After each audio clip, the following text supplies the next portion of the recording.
안녕하십니까. 반갑습니다. 능엄경의 제45강입니다.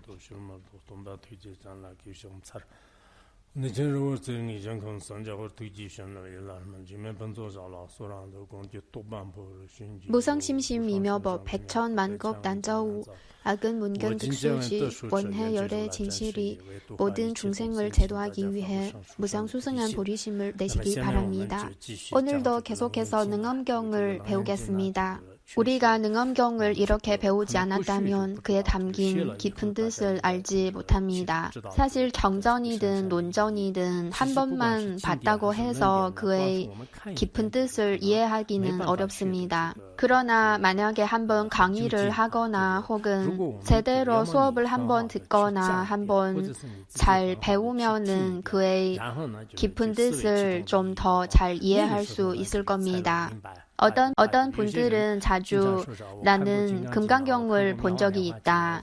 묘법 연화경 혹은 유마힐경 혹은 능엄경을 본 적이 있다고 하는데 물론 한 번 보는 것도 좋지만 그러나 한 번만 읽어봤다고 해서 소설을 읽듯이 한번 읽으면은 그 깊은 뜻을 이해하기는 어려울 겁니다. 그래서 우리가 경전을 배울 때는 진지하게 배우고 정말 깊이 있게 한번 배우는 것이 중요합니다. 이렇게 배울 수 있다면 한 경전 혹은 논전에 담긴 그런 심오하고 묘한 가르침을 그런 불가사의한 가르침을 어느 정도 이해할 수 있을 겁니다. 사실 불교의 경전과 논전은 참 많습니다. 그러나 우리의 이 짧은 인생에 모든 것을 다 배우기는 어렵습니다.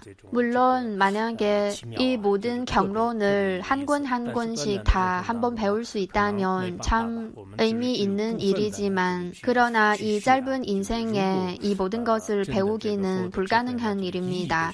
다만 일부만 배울 수 있습니다. 부처님의 이 많은 가르침을 일일이 다 배울 수 있다면 확실히 우리에게 큰 이익이 될 것입니다. 우리가 요즘 능엄경을 배우면서 하나의 질문 혹은 하나의 비유 이렇게 분석하는 내용을 배우면서 부처님의 지혜는 참말로 표현할 수 없을 정도로 훌륭하다는 것을 느낄 수 있을 겁니다. 부처님께서 이런 질문을 왜 이렇게 대답하시는가 혹은 평상시에 우리도 자주 접하는 것들인데 부처님께서는 이런 비유를 들어서 설명하시고 부처님의 지혜로 또 이렇게 법을 설하실 때는 아주 심오하다는 느낌이 들 것입니다. 오늘도 계속해서 열애장과 관련된 가르침을 배울 겁니다. 지난 수업에서 배운 허공의 비유가 아주 중요합니다.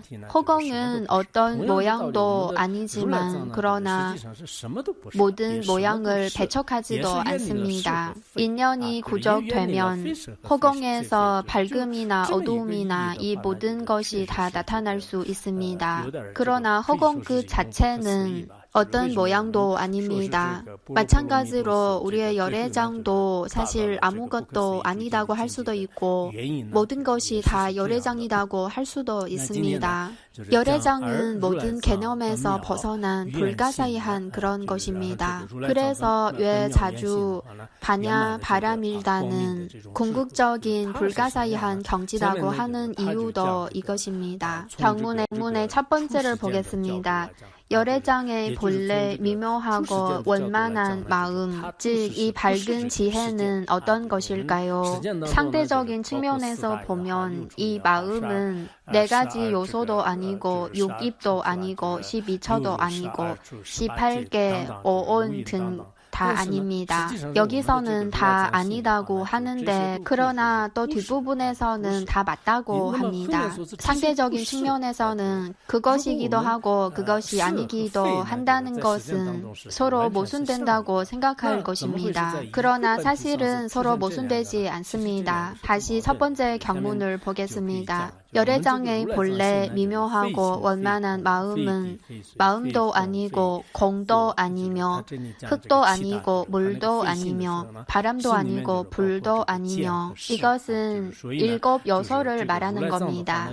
여기서 마음도 아니다고 할 때 이 마음은 골견자와 의식의 식자, 견과 식이 포함되어 있습니다. 그래서 열애장은 견도 아니고 식도 아니다는 겁니다. 그리고 공도 아니고 흙도 아니고 물도 아니고 바람도 아니고 불도 아니다고 하였는데 즉 7 요소가 열애장이 아니다는 겁니다. 이것은 범부 중생들의 측면에서 말하는 것이고 7 요소는 모두 범부 중생들이 이해하는 범주에 속하고 그러나 열애장은 범부 중생들이 이해하는 범주가 아니기 때문에 열애장은 7 요소가 아니다고 하였습니다. 이어서 두 번째를 보겠습니다. 먼저 12처를 설하는 내용입니다. 눈도 아니고 귀와 코와 혀와 몸과 뜻도 아니며 색도 아니고 소리와 냄새와 맛과 촉감과 법도 아니며 즉 열애장은 육근도 아니고 육경도 아니다는 겁니다. 이렇게 12처가 아니다는 겁니다. 경문을 이어서 보시면 눈의 인식 경계도 아니고 이와 같이 내지 뜻의 인식 경계도 아니니라. 즉 코의 인식 경계, 혀의 인식 경계, 몸의 인식 경계 등 6 인식 경계도 아니다는 겁니다. 이렇게 육근과 육경과 육식 18개가 다 열애장이 아니다는 겁니다. 18개는 모두 세속제에 속하고 그러나 열애장은 세속제에 속하지 않습니다. 이어서 경문의 세 번째를 보겠습니다. 이 부분은 연각법이 아니다는 가르침을 설하는 내용입니다. 열애장은 또 밝음도 무명도 아니고 밝음과 무명이 다함도 아니며 이와 같이 내지 늙음도 아니고 죽음도 아니고 늙음과 죽음이 다함도 아니니라. 12연기를 보면 맨 처음에는 무명이고 그리고 마지막에는 노사입니다. 이 12가지 요소가 순차적으로 일어나므로 육도 윤회가 형성되거나 혹은 이 12가지 요소를 없애도록 수행하기도 합니다. 연각들은 바로 이런 방식으로 수행함으로써 성불한 것입니다.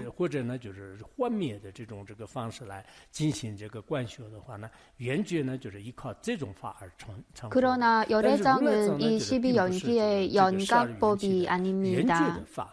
왜냐하면 그 본성은 이런 것이 아닙니다.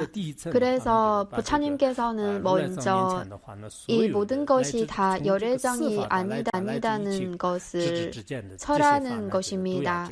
이어서 네 번째를 보겠습니다. 네 번째는 열애장은 성분법이 아니다는 것을 설하는 내용입니다. 또 고제도 아니고 집제도 아니고 멸제도 아니고 도제도 아니며 지혜도 아니고 어둠도 아니니라.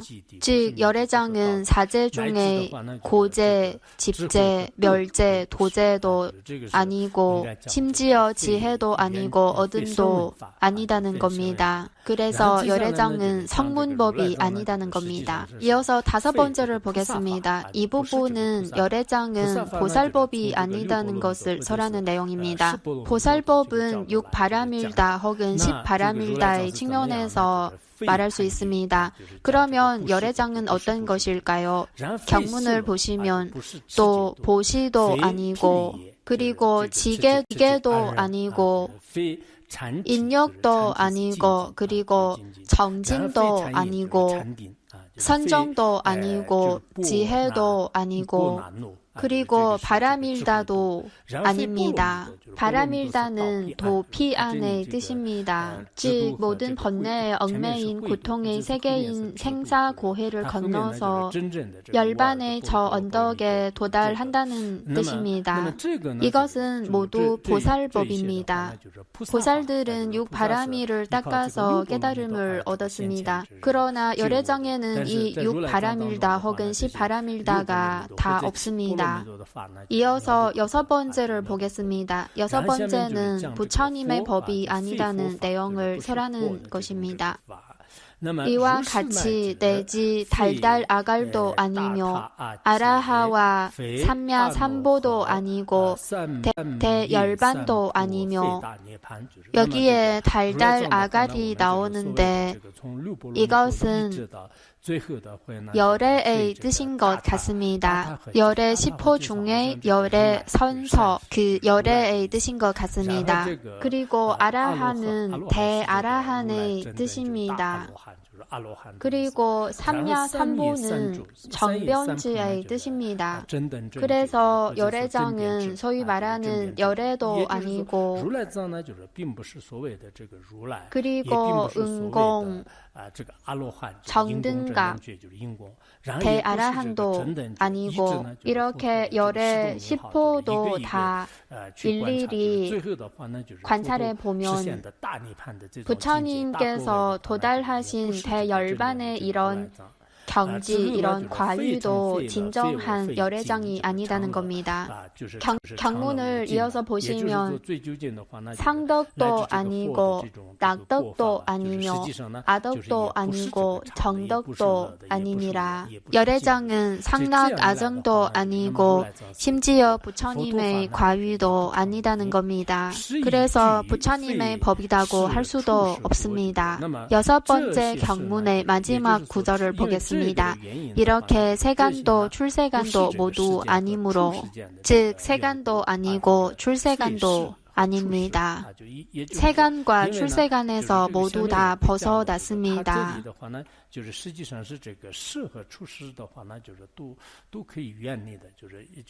세간은 전부 중생들의 경지에서 보는 세속적인 것을 말하는 것이고, 그리고 출세간은 성문 아라한 보살, 심지어 부처님의 이런 출세간의 경지를 말하는 겁니다. 그래서 진정한 열애장에는 세간이든 출세간이든 이 모든 것이 다 얻을 수 없습니다. 지난 수업에서도 배웠듯이 비록 허공에서 갖가지 모양들이 나타날 수 있지만 밝음이든 어두움이든 그림자이든 이 모양들이 허공인가요? 사실 허공은 아닙니다. 그러나 허공에서 이 모든 것이 나타날 수는 있습니다. 그러나 이 모양들이 허공은 아닙니다. 보통 사람들은 큰 것과 작은 것, 그리고 큰 것이 작은 것으로 되거나 혹은 작은 것이 큰 거로 되는 이런 현상을 이해하기 좀 어려울 수 있을 겁니다. 그러나 지금 과학기술을 보면 칩이든 혹은 컴퓨터이든 우리가 이런 것을 볼 때는 불법에서 말하는 그런 불가사의한 현상들을 이해하기 좀 더 쉽지 않을까 싶습니다. 우리가 컴퓨터를 사용할 때도 많은 앱을 사용하고, 그리고 아주 많은 데이터를 아주 작은 것에다가 넣을 수 있고, 그리고 아주 짧은 시간 안에 사라질 수도 있고 나타날 수도 있고, 인연만 구족된다면 나타날 수도 있고 사라질 수도 있습니다. 특히 지금 과학기술을 통해서 보통 사람들이 상상하기 어려운 많은 것을 만들어낼 수도 있습니다. 이것은 세간의 과학기술을 통해서도 만들어낼 수 있습니다.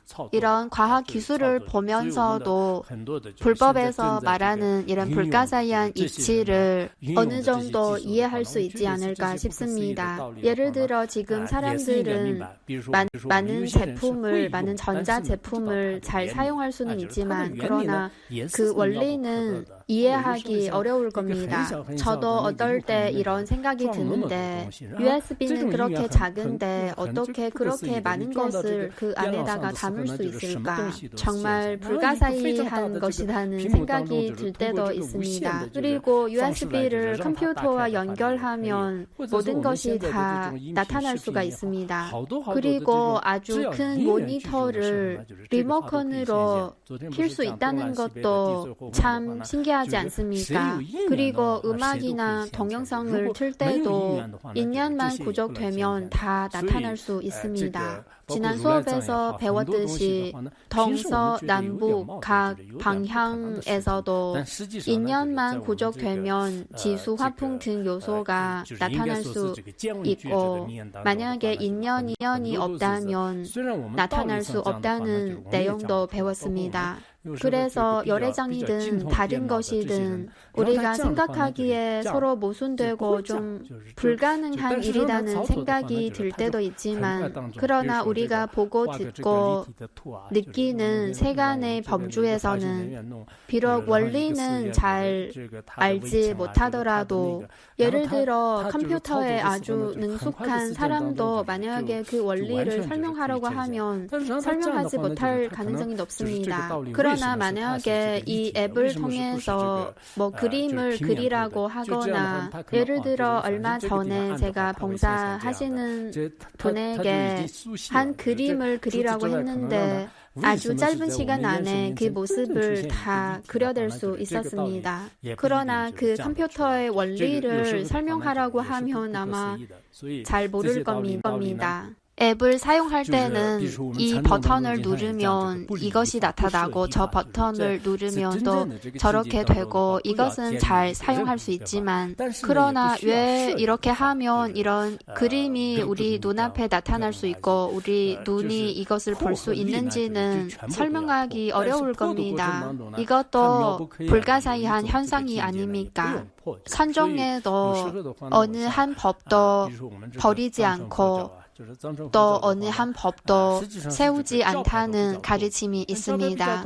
즉 세울 필요도 없고 버릴 필요도 없다는 겁니다. 세우는 것하고 무너뜨리는 것, 이 두 가지를 다 무너뜨려야 합니다. 이 모든 것을 무너뜨리지만 그러나 말로 표현할 수 없는 그런 묘한 경지는 무너뜨릴 필요가 없습니다. 사실 티베트 불교에는 많은 종파가 있습니다. 이렇게 많은 종파가 있는데 좋은 점도 있습니다. 그 좋은 점은 바로 각 종파마다 부처님의 일부 가르침을 가장 중요한 내용으로 삼고 거기에다 중점을 두고 해석합니다. 예를 들어 죄낭파는 열애장에 중점을 두었기 때문에 열애장에 대한 해석이 좀 많습니다.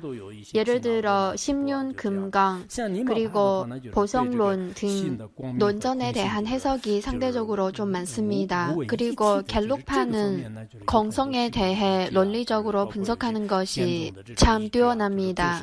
그리고 사캬파는 실제적으로 수행하는 것을 아주 중요시하고 수행과 관련된 논전이 많습니다. 그리고 닉마파는 광명과 공성이 둘이 아니다는 이치를 논증하는 밀법의 가르침 그리고 헌법의 가르침 이런 해석이 참 많습니다. 원래 부처님의 지혜는 큰 바다처럼 넓은데 만약에 어떤 대덕분들이 부처님의 깊은 뜻을 이미 완전히 통달했다면 서로 다른 길로 들어가더라도 결국은 똑같이 가장 심오한 곳에 도달할 수 있습니다. 그러나 만약에 부처님의 궁극적인 지혜를 통달하지 않았다면 그러면 서로 논쟁하는 것은 악업을 짓는 것 외에 별 의미가 없습니다. 앞에서는 열애장은 이것도 아니고 저것도 아니고 계속 아니다고 하였는데 지금부터는 다 맞다는 내용을 볼 겁니다. 그래서 겉으로 보기에는 서로 모순되는 것 같습니다. 미팜 린포체께서 정해 보등론에서도 이렇게 말씀하셨습니다. 겉으로 보기에는 모순된 것 같지만 그러나 사실은 서로 모순되지 않고 더 깊은 뜻이 담겨 있다고 하였습니다. 우리가 우리의 마음을 관찰할 때도 마찬가지입니다. 우리의 마음을 관찰할 때도 만약에 공성의 측면에서 보면 확실히 티끌조차 찾지 못하고 그러나 만약에 광명의 측면에서 보면 또 밝은 그런 것이 있습니다. 이렇게 분석해 보면 우리의 마음도 확실히 이렇고 그리고 일체 만법의 본성도 공하지 않는 것도 없지만 그러나 공한 것도 얻을 수 없습니다. 이것은 불교의 말로 표현할 수 없는 그런 묘한 아주 정확하고 아주 예리한 지혜로 관찰한 것입니다. 이것은 불교를 믿기 때문에 신앙으로 받아들이는 것이 아니고 본인의 지혜를 통해서 받아들일 수 있을 겁니다. 이어서 경문의 7번째를 보겠습니다. 있습니다. 열애장의 원래 밝고 묘한 마음은 그대로 마음이고 그대로 공이며 그대로 흙이고 그대로 물이며 그대로 바람이고 그대로 불이며 보통 사람들이 듣기에는 틀렸다고 생각할 겁니다. 왜냐하면 앞에서는 다 아니라고 하였는데 그러나 여기서는 또 7 요소가 다 열애장이라고 하니까 계속해서 경문을 보겠습니다. 그대로 눈이고 그대로 귀와 코와 혀와 몸과 뜻이며 그대로 색이고 그대로 소리와 냄새와 맛과 촉감과 법이며 그대로 눈의 인식 경계이고 이와 같이 내지 그대로 뜻의 인식 경계이니라. 이렇게 범부 중생의 범주에 속하는 이 모든 것은 다 열애장이고 왜냐하면 상대적인 측면에서는 중생들의 업력에 따라서 이 모든 현상이 다 나타날 수 있습니다. 이어서 8번째를 보겠습니다. 8번째는 연각법의 측면에서 말하는 것입니다.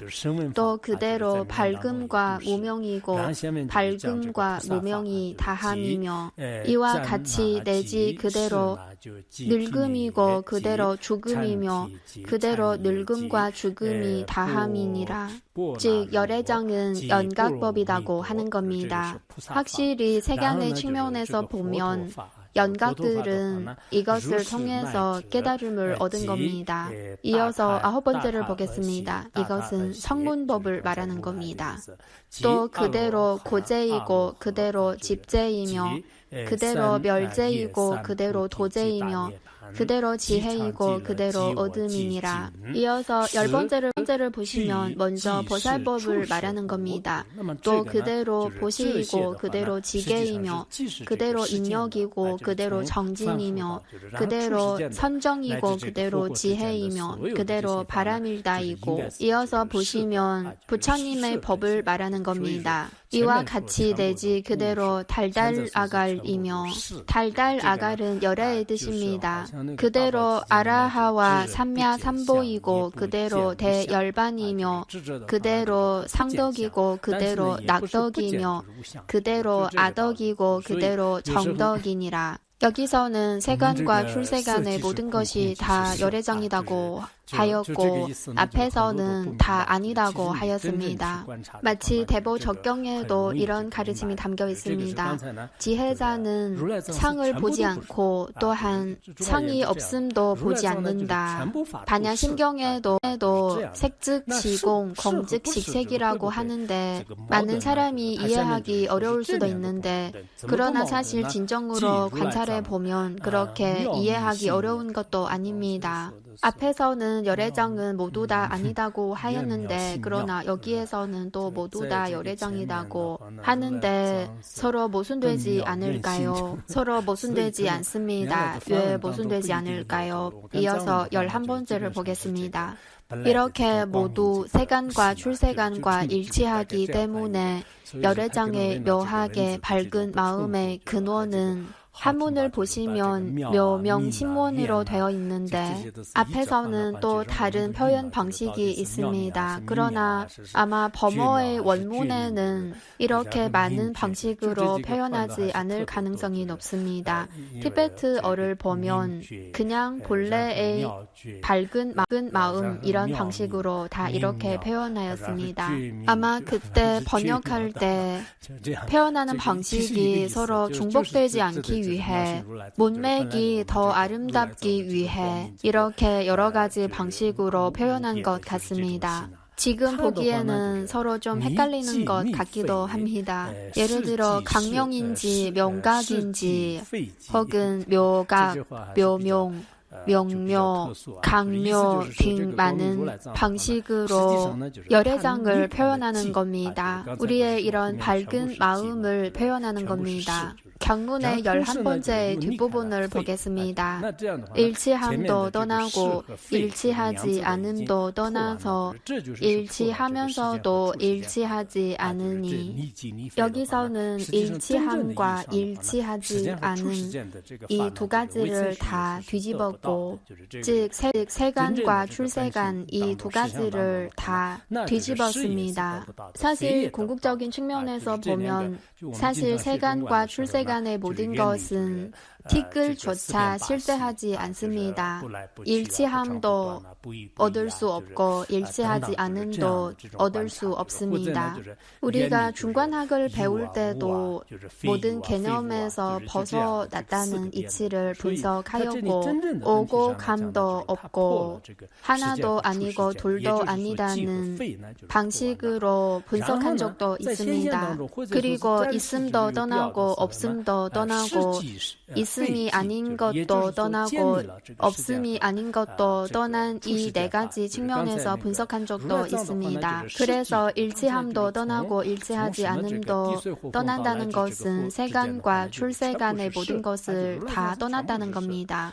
그리고 일치하면서도 일치하지 않는다는 것은 상대적인 측면에서 세간과 출세간의 모든 것을 세운 것입니다. 일치한다는 것은 지수화풍 등 요소에서 부처님의 법까지 모두 다 열애장이라는 것이고 그리고 일치하지 않는다는 것은 또 모든 것이 다 열애장이 아니라는 것입니다. 이렇게 상대적인 측면에서는 이런 개념을 세울 수 있습니다. 이어서 경문의 12번째를 보겠습니다. 세간의 3계 중생과 출세간의 성문과 연각이 어떻게 그들의 아는 마음으로 열애에 더없이 높은 보리를 헤아려서 세간의 언어로서 부처님의 지견에 들어가겠느냐.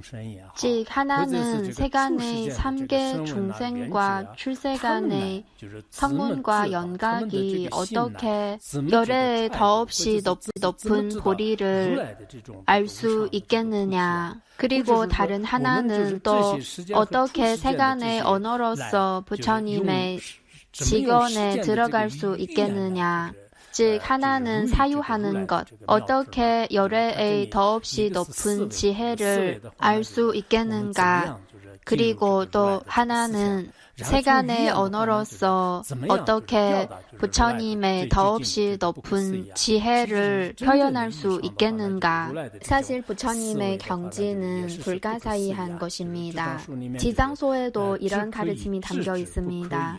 열애의 묘한 지혜는 지혜로만 알 수 있지 의식으로는 알 수 없다. 열애의 더없이 높은 보리 이런 묘한 지혜를 지혜로만 알 수 있지 의식으로 추측할 수는 없습니다.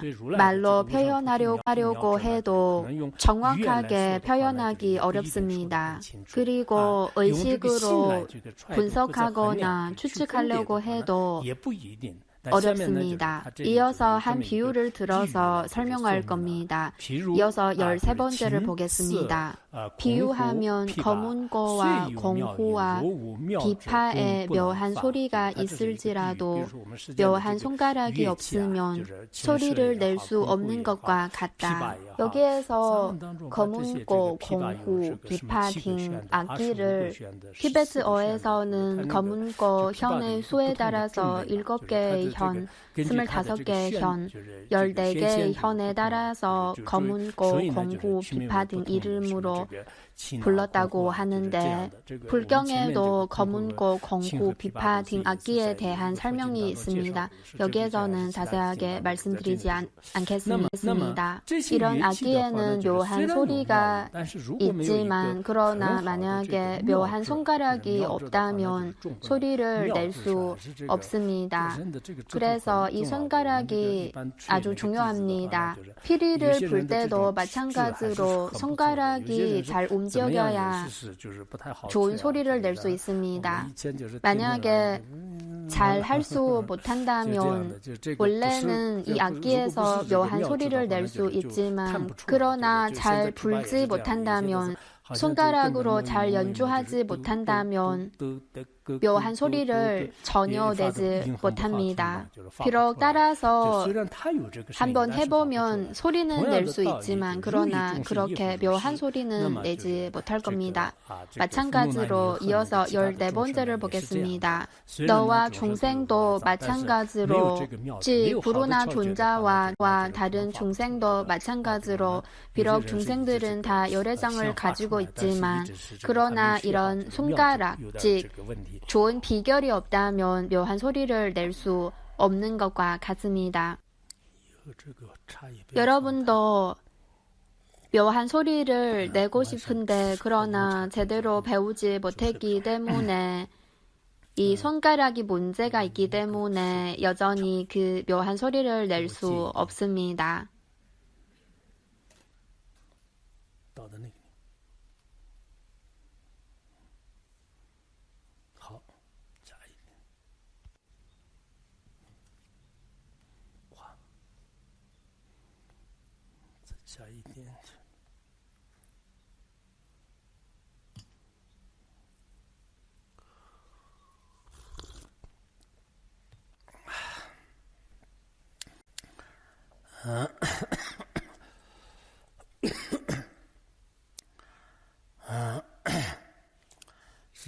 다시 14번째 경전을 보겠습니다.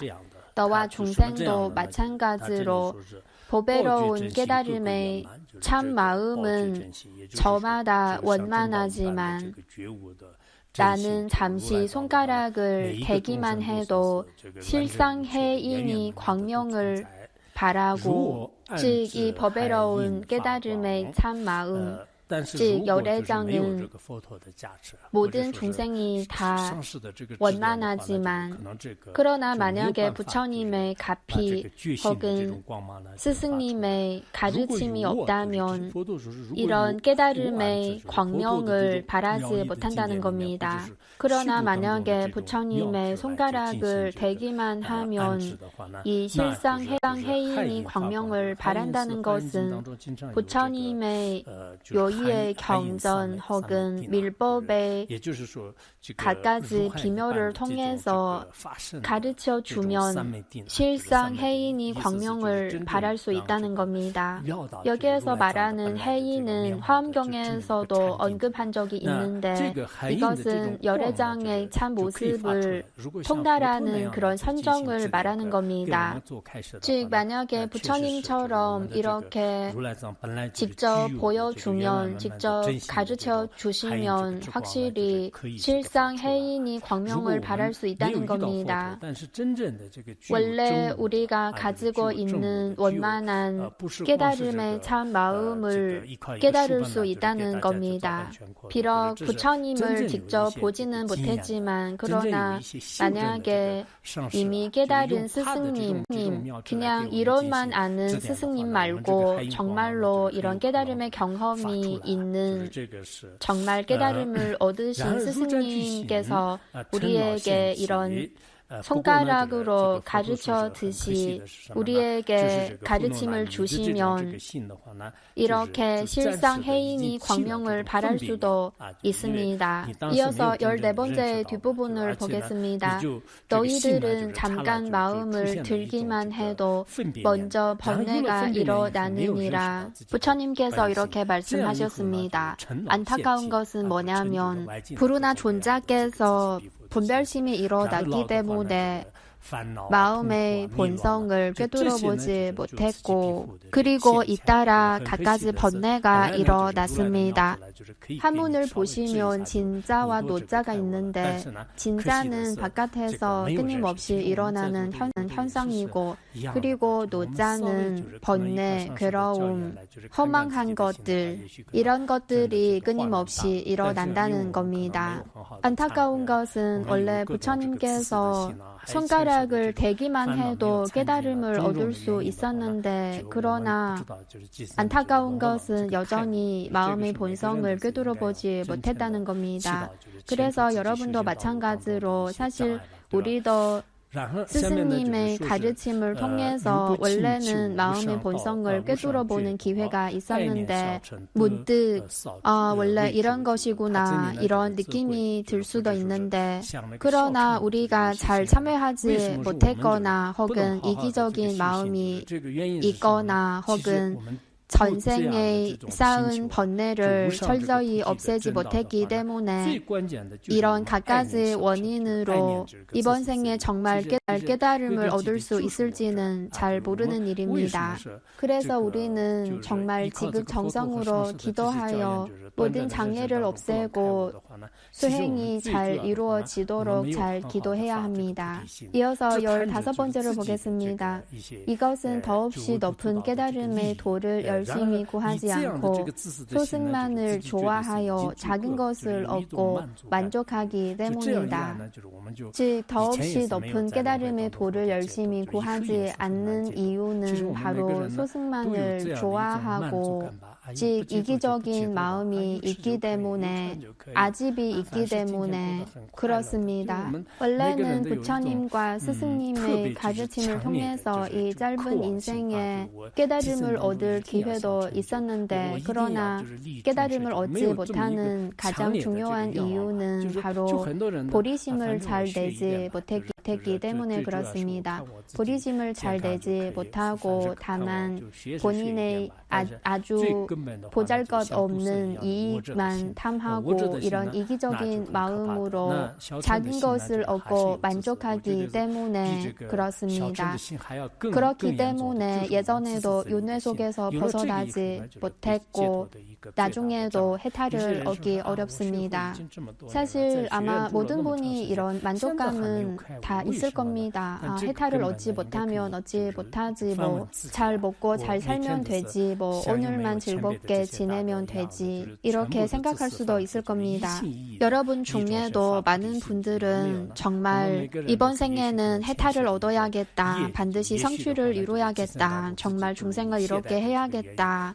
이렇게 간절하게 바라는 마음이 없는 분들이 더 많을 겁니다. 그냥 조금만 배우면 되겠다. 건강하면 되겠다.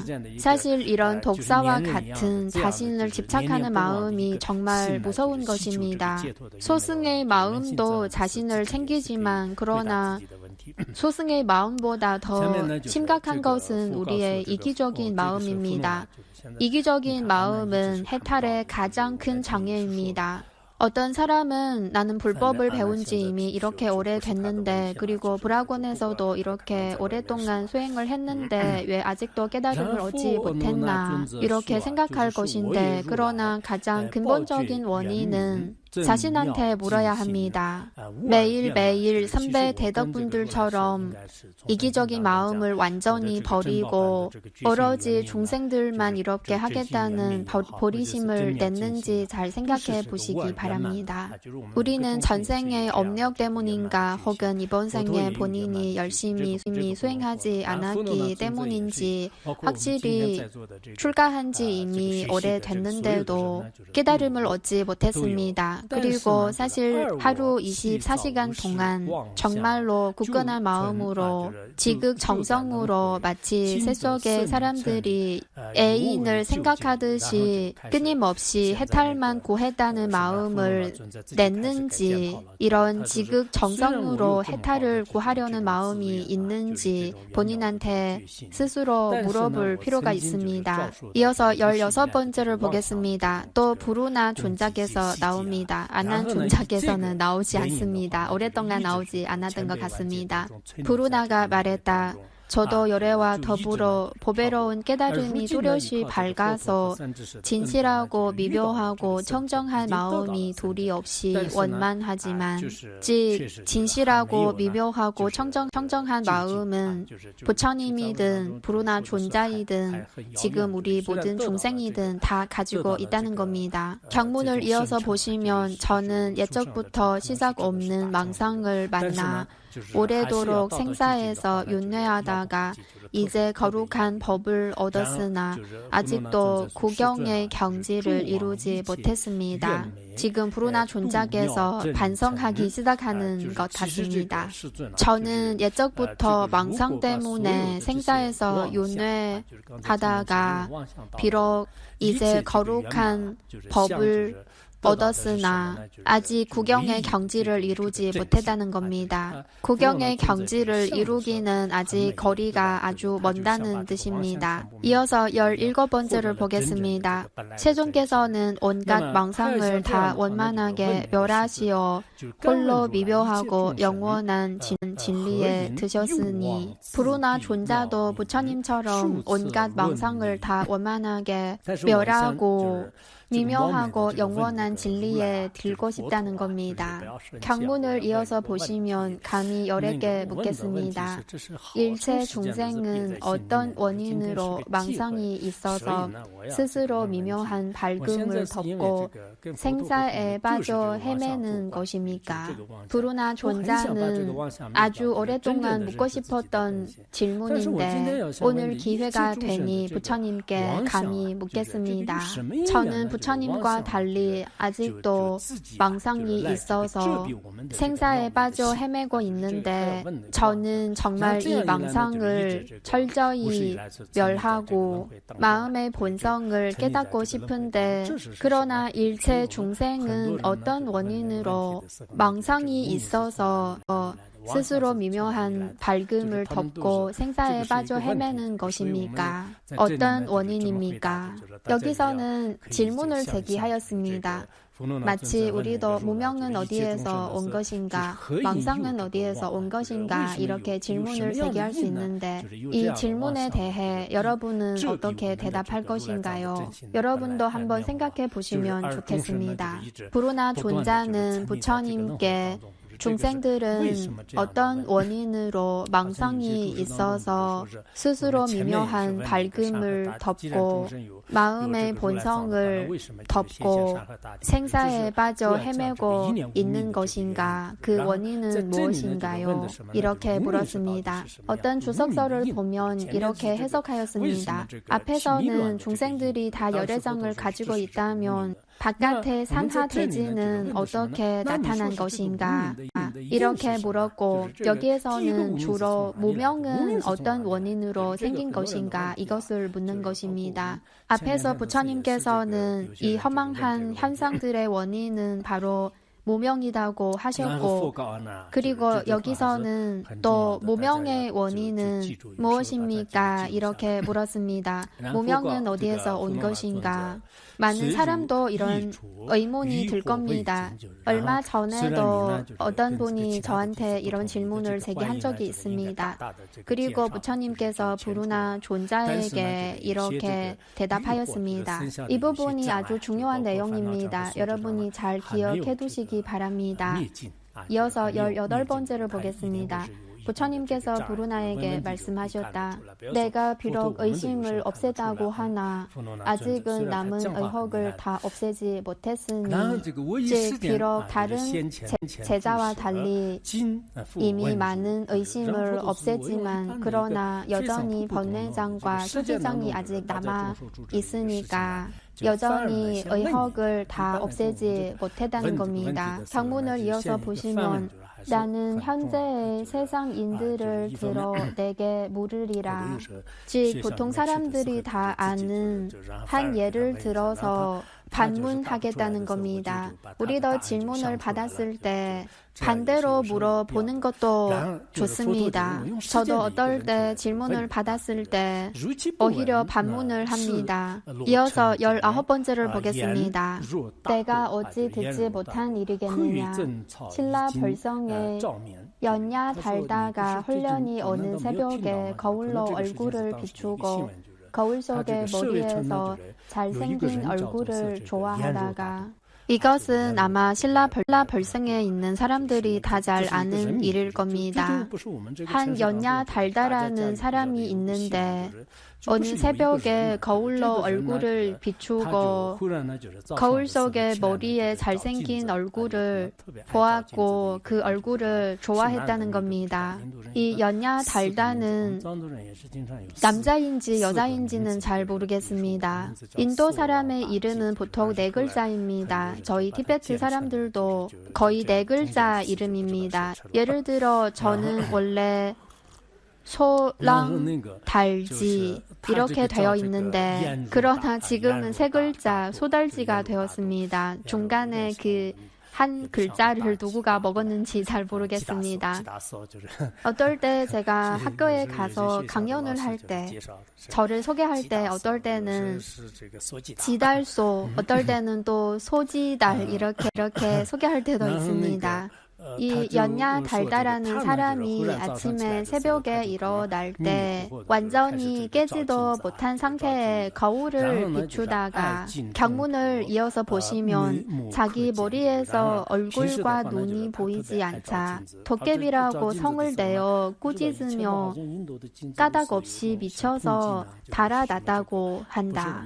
아마 이 사람은 평소에 거울을 비추기 아주 좋아하는 모양입니다. 아마 인도 그때 당시는 구리 거울을 쓴 것 같기도 합니다. 지금 거울처럼 이렇게 선명하게 보지는 못할 겁니다. 그래도 평소에 거울을 비출 때는 눈, 코, 입을 잘 볼 수 있었을 겁니다. 그러나 그날에는 웬일인지 아마 완전히 깨어나지도 않은 상태에서 눈도 제대로 뜨지 않고 거울을 본 것 같습니다. 자기 머리에서 얼굴과 눈이 보이지 않기 때문에 놀라서 도깨비인가 이렇게 겁이 나서 미쳐서 달아난 것입니다. 또 어떤 주석서에서는 본인의 머리한테 불만을 가졌다고 하는데 그러나 왜 불만을 가졌는지는 그 이유는 설명하지 않았습니다. 그리고 얼굴과 눈이 잘 보이지 않는 것은 아마 정말 도깨비가 나타나서 얼굴과 눈이 보이지 않게 한 거일 수도 있지 않을까 싶습니다. 그리고 보통 정말 일찍 일어났을 때 그때는 정신도 좀 멍하고 길을 가다가도 어디로 가야 되는지 좀 헷갈리는 그런 느낌이 들 때도 있습니다. 아니면 눈이 침침해졌거나 혹은 컨디션이 좋지 않아서 얼굴과 눈이 잘 보이지 않았을 수도 있습니다. 그래서 무서워서 미쳐서 날아났을 수도 있습니다. 거울로 얼굴을 비춰 봤을 뿐인데 이렇게 놀랍고 이렇게 미쳐서 달아난 것은 그 사람 본인의 문제입니다. 그 외에 다른 이유는 없습니다. 이어서 제20번을 보겠습니다. 너는 이 사람이 무엇 때문에 까닭 없이 미쳐서 달아났다고 생각하느냐? 이 사람이 무엇 때문에 이렇게 미쳐서 달아난 것인가? 부처님께서는 부르나 존자에게 이렇게 물었습니다. 경문을 이어서 보시면 부르나가 말했다. 이 사람은 그저 마음이 미쳤을 뿐 더 이상 다른 까닭이 없습니다. 다른 일은 없고 다만 스스로 거울을 보다가 미쳤을 뿐인데 다른 이유는 없다는 겁니다. 이렇게 까닭 없이 달아난 것입니다.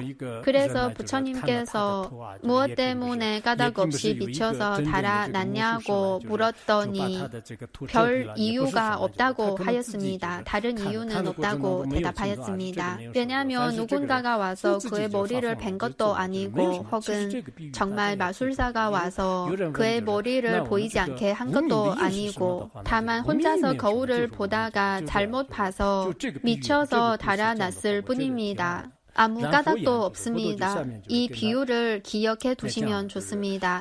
나중에 누군가가 무명의 원인은 무엇인가라고 물으면 무명은 별 원인이 없고 그냥 무명이라고 하면 좋습니다. 이 비유를 들어서 설명하면 좋을 것 같습니다. 제21번을 보겠습니다. 부처님께서 말씀하셨다.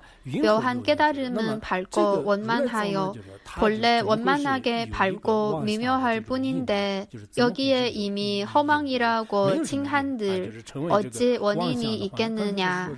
열애장은 원래 밝고 원만한데 어떻게 망상의 원인이 있겠는가? 당연히 없습니다. 앞에서는 우리는 원래 청정한 것인데 그러나 망상 때문에 윤회 속에서 헤매고 있다고 하였는데 그러면 이 망상의 원인은 무엇인가요? 원인이 없습니다. 21번의 뒷부분을 보겠습니다. 이 구절이 아주 좋은 구절입니다. 만일 원인할 곳이 있다면 어찌 허망이라고 하겠느냐? 만약에 원인할 곳이 있다면 이것은 존재하는 것이고 정말로 있는 것인데 정말 있는 것이라면 어떻게 허망이라고 할 수 있겠는가? 왜냐하면 진실한 것에서 진실한 것이 생기는 것이지 진실한 것이라면 허망이 아닙니다. 그래서 왜 망상 허망이라고 하겠는가? 진실한 원인이 없기 때문에 허망이라고 하는 겁니다. 마치 앞에서 말한 그 사람처럼 그 사람도 스스로 미쳐서 달아난 것이지 정말로 어떤 이유가 있어서 미친 것이 아닙니다. 그냥 스스로 미친 것입니다. 이 부분을 잘 기억해 두시기 바랍니다. 아주 중요한 내용입니다. 이어서 제22번을 보겠습니다. 스스로 온갖 망상이 연달아 서로 원인을 이루고 미혹으로 미혹을 쌓으면서 티끌처럼 많은 겁을 지냈으니 그래서 중생들은 사실 까닭 없이 일어난 망상으로 망상이 연달아 서로 원인을 이루고 망상이 끊임없이 일어납니다. 그래서 미혹으로 미혹을 쌓고 이 미혹도 까닭 없이 생기는 것이고 그리고 또 미혹에서 미혹이 또 생기는 것이고 또 미혹이 생기는 것입니다. 이렇게 끊임없이 미혹을 쌓으면서 티끌처럼 많은 겁을 지내면서 여전히 윤회 속에 헤매이고 있습니다. 이 수업을 통해서 잘 아실 거라고 생각합니다. 예전에는 무명은 어떻게 생긴 것인가 이런 의문이 들 때도 있는데 사실 무명은 까닭 없이 생긴 것입니다. 마치 앞에서 말한 미친 사람이 구체적인 어떤 이유가 있어서 미친 것이 아니고 다만 거울을 잘못 봐서 미친 것입니다. 그래서 우리도 왜 윤회 속에서 헤매이고 있는지는 마치 그 거울을 비추는 사람처럼 까닭 없이 미쳐서 달아난 것과 똑같습니다. 능엄경 중에 이 부분의 내용도 아주 중요합니다. 불설, 광박, 엄정, 불퇴, 전륜경에도 이런 가르침이 담겨 있습니다. 물에 비친 그림자처럼 그 그림자는 전혀 생긴 적이 없고 무명도 마찬가지로 전혀 생긴 적이 없다. 우리가 물에서 그림자를 볼 때 그 그림자가 나타날 때도 이 그림자가 어디에서 온 것일까요? 그 원인이 있을까요? 사실 그림자 그 자체는 실체하지 않습니다. 실체가 없습니다. 실체도 없는 것인데 어디에서 그가 생긴 원인을 찾을 수 있겠습니까? 찾지 못합니다. 마치 앞에서 말한 것처럼 만일 원인할 곳이 있다면 어찌 허망이라고 하겠느냐. 그래서 다른 사람이 우리에게 이렇게 물었을 때도 능엄경에서는 만일 원인할 곳이 있다면 어찌 허망이라고 하겠느냐 이렇게 대답하면 될 것 같습니다. 그렇기 때문에 중생들은 티끌처럼 많은 겁을 지내면서 여전히 윤회 속에서 떠돌아다니면서 수없이 많은 고통을 겪고 있습니다. 이어서 22번의 뒷부분을 보겠습니다. 이 열애가 밝힐지라도 오히려 돌이킬 수 없느니라. 태자 대비하신 부처님께서는 비록 많은 경전에서 이 이치를 분명히 설법하셨지만 그러나 중생들은 미혹이 너무 심하기 때문에 여전히 돌이킬 수 없고 집으로 돌아올 수 없습니다.